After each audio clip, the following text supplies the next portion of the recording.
ओम साई राम, जय साई राम। मैं साईं श्रुति।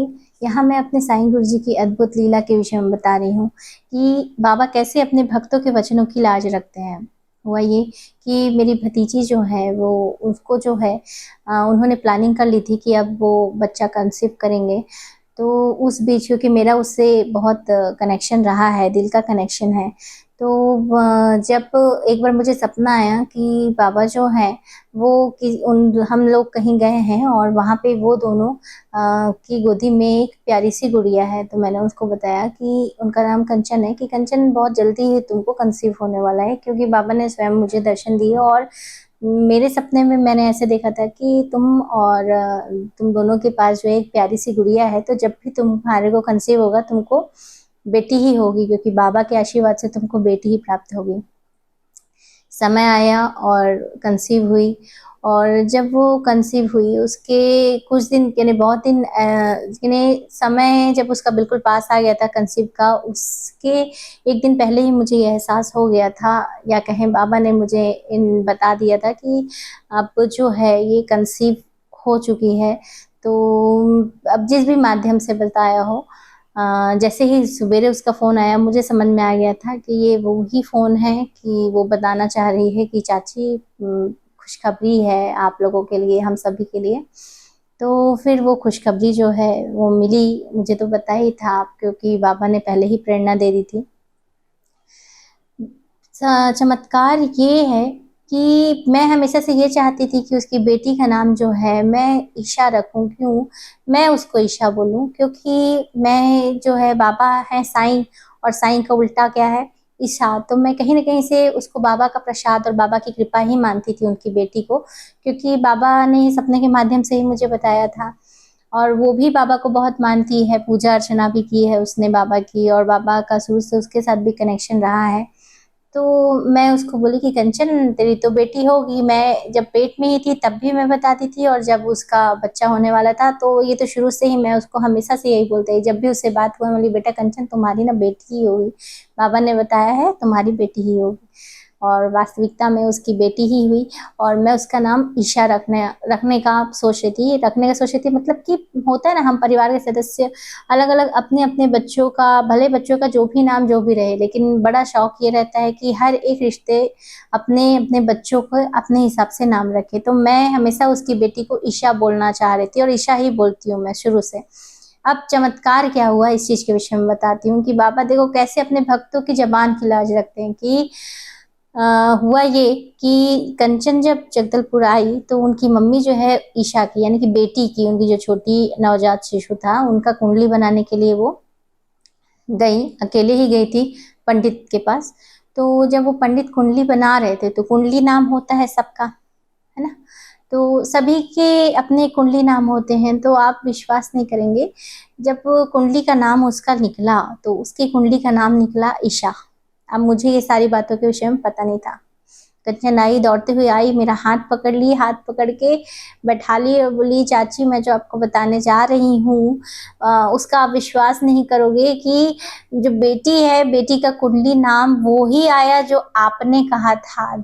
यानी कि जो बाबा ने, इससे ये पता चलता है कि वो बाबा का ही आशीर्वाद है। और जो आप हमेशा कहती आई हैं ईशा, मैं शुरू से उस बच्ची को ईशा कही, और बाबा ने उसकी कुंडली में ईशा नाम दिया। अब देखिए होता क्या है, कंप्यूटर से कुंडली निकलती है, और कंप्यूटर में जब पंडितों के पास हम जाते हैं तो आजकल कंप्यूटर सिस्टम है, कंप्यूटर में सोचिए लाखों करोड़ों नाम रहते हैं, है ना? और उसमें से जब व्यक्ति क्लिक करता है, और क्लिक करते समय जो नाम सबसे पहले सामने आता है वो ही नाम जो भी शब्द के द्वारा उसको लिया जाता है।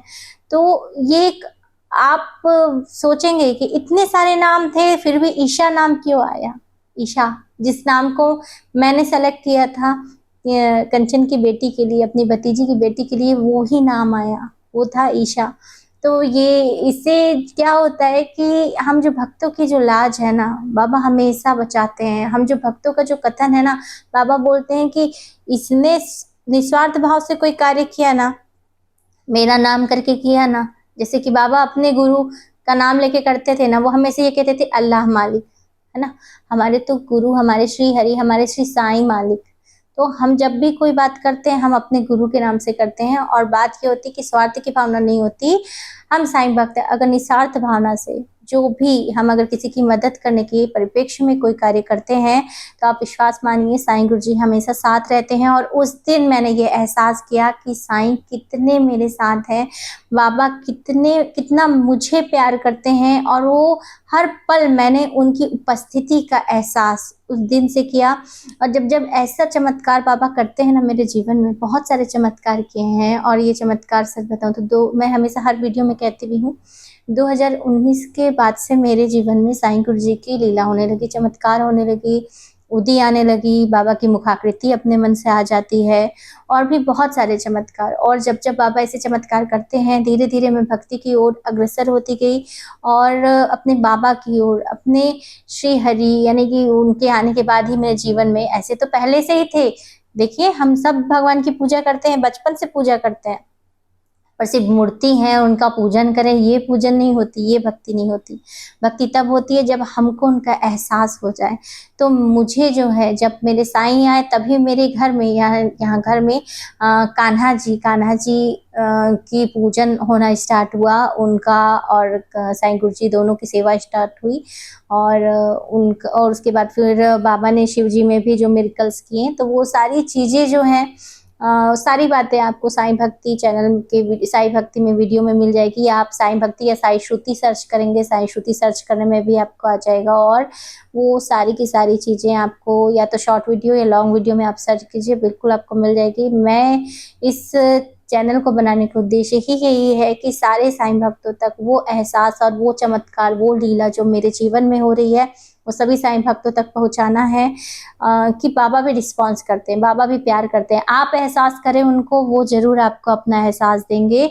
और इसीलिए जो है इस चैनल को बनाया गया है। बस अब आप लोगों से यही गुजारिश है कि ज़्यादा से ज़्यादा साईं भक्तों तक सारी बातें पहुंचाएं। और एक चीज़ का आप हमेशा ध्यान रखें, अगर आप निस्वार्थ भावना से और अगर किसी की मदद करने की प्रेरणा से बाबा का नाम लेकर अगर कुछ कहते हैं या करते हैं, तो आप विश्वास रखिए बाबा हमेशा आपका साथ देंगे। और बाबा हमेशा उस व्यक्ति को जिसको आप खुशियाँ देना चाहते हो या किसी कष्ट से निजात दिलाना चाहते हो, तो ज़रूर जिसके भी लिए आप निस्वार्थ भावना से मनोकामना करते हैं, वो मनोकामना बाबा अवश्य पूरा करते हैं। ठीक उसी प्रकार जैसे कि ये मेरा विश्वास है, ठीक उसी प्रकार की बाबा जब बोलते थे ना अल्लाह मालिक है, बाबा ईश्वर पे भरोसा करके, असीम सुप्रीम पे भरोसा करके करते हैं, और तब वो सारे भक्तों की मदद करते थे। और जब साईं गुरुजी का भक्त कहता है कि साईं मालिक हैं और साईं जाने साईं भरोसे हूँ, तो बाबा उसी तरीके से हमारा साथ देते हैं जैसा कि ईश्वर बाबा का साथ देते हैं। तो हमारे साईं ही हमारे ईश्वर है, साईं ही हमारे गुरु हैं। आप बिल्कुल बस बाबा को प्यार करें। बाबा को हमसे कुछ नहीं चाहिए, सिर्फ हमारे भाव चाहिए, प्यार चाहिए, और बाबा को ये चाहिए कि हम जो वो बातें सिखाए हैं वो सारी बातों को जीवन में आत्मसात करें। ओम साई राम, जय साई राम। चलिए मिलते हैं दूसरे वीडियो में। ओम साई राम, जय साई राम।